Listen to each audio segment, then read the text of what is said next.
जय माता दी। मेरे सभी प्यारे दोस्तों, मैं लक्ष्मी शर्मा बड़ों को चरण स्पर्श, छोटों को प्यार और बराबर वालों को दिल से नमस्कार करती हूँ। आज आप सभी सुनेंगे ज्येष्ठ मास की 10वां अध्याय और इस अध्याय में सुनेंगे 10वीं महात्म्य का वर्णन। स्कंद जी कहने लगे कि हे ऋषियों, ज्येष्ठ मास के आने पर भगवान विष्णु के मंदिर में जाकर दशहरा व्रत करना चाहिए और एकम से लेकर 10वीं तक भागीरथी के जल में स्नान करना चाहिए।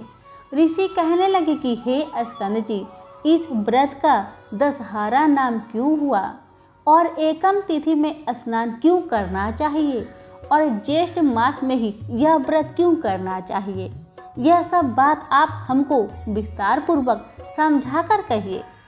स्कंद जी कहने लगे, हे ऋषियों, ज्येष्ठ मास शुक्ल पक्ष 10वीं तिथि बुधवार, हस्त नक्षत्र, गर्कर्ण, आनंद योग, व्यतिपात योग, कन्या राशि के चंद्रमा और वृष राशि के सूर्य उदय होने पर स्नान, दान, पूजन आदि करने से मनुष्य सब पापों से मुक्त हो जाता है और इस लोक में अनेक प्रकार की भोगों को भोगकर अंत समय विष्णु लोक को प्राप्त होता है। अन्याय से पराये द्रव को हरना, शास्त्र विरुद्ध हिंसा करना, पराई स्त्री से भोग करना, यह 3 प्रकार का कायिका कर्म कहा जाता है। कठोर वचन बोलना, झूठ बोलना, किसी की चुगली करना, राजा को देश की आय को निष्प्रयोजन व्यय करना, ऐसे 4 प्रकार के अशुभ फल देने वाला वाचिक कर्म कहा गया है।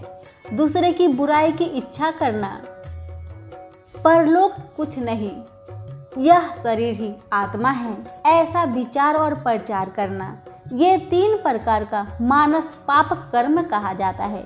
ज्येष्ठ शुक्ला पक्ष की 10वीं को दर्शन, स्पर्श, मंजन, पान, अर्चन आदि करने से ऊपर कहे गए 10 प्रकार के पापों का नाश हो जाता है।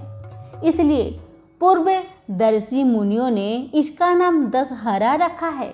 ज्येष्ठ शुक्ला 10वीं के दिन स्नान मात्र करने से 10 जन्मों के अर्जित पापों का नाश हो जाता है, इसलिए भी इसका नाम दशहरा हुआ।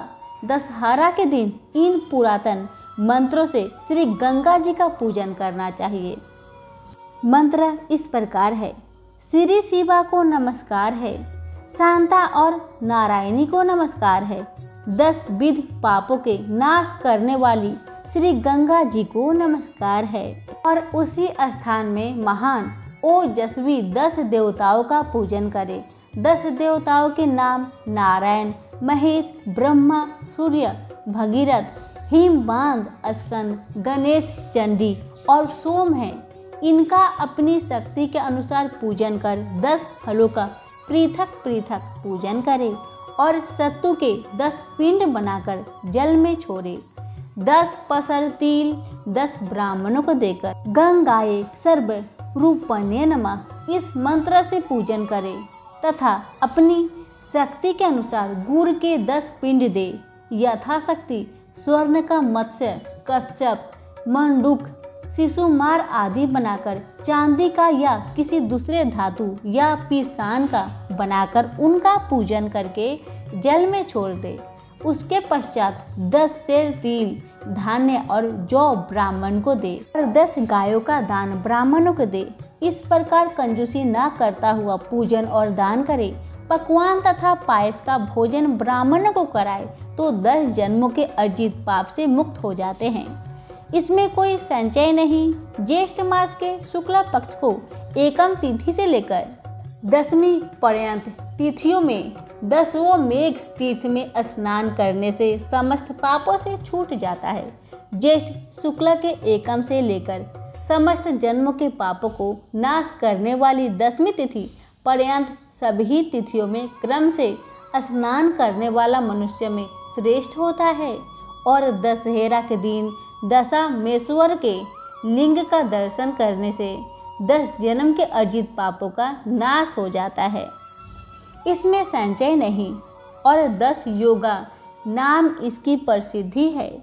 दशमी के दिन तो 10 योगों का संबंध हो अथवा ना हो, अकेला ज्येष्ठ मास ही सर्वश्रेष्ठ है। समस्त योगों से रहित होने पर भी केवल ज्येष्ठ मास ही निश्चित रूप से मनोवांछित फल देने वाला होता है। जैसे आकाश में छत्रगणों के साथ चंद्रमा शोभित होता है, वैसे ही योगों के साथ ज्येष्ठ मास शोभित होता है। केवल योग ही शोभित नहीं होते, बिना ज्येष्ठ मास के एकत्रित सब योग ही निष्फल होते हैं, इसमें कोई संचय नहीं है।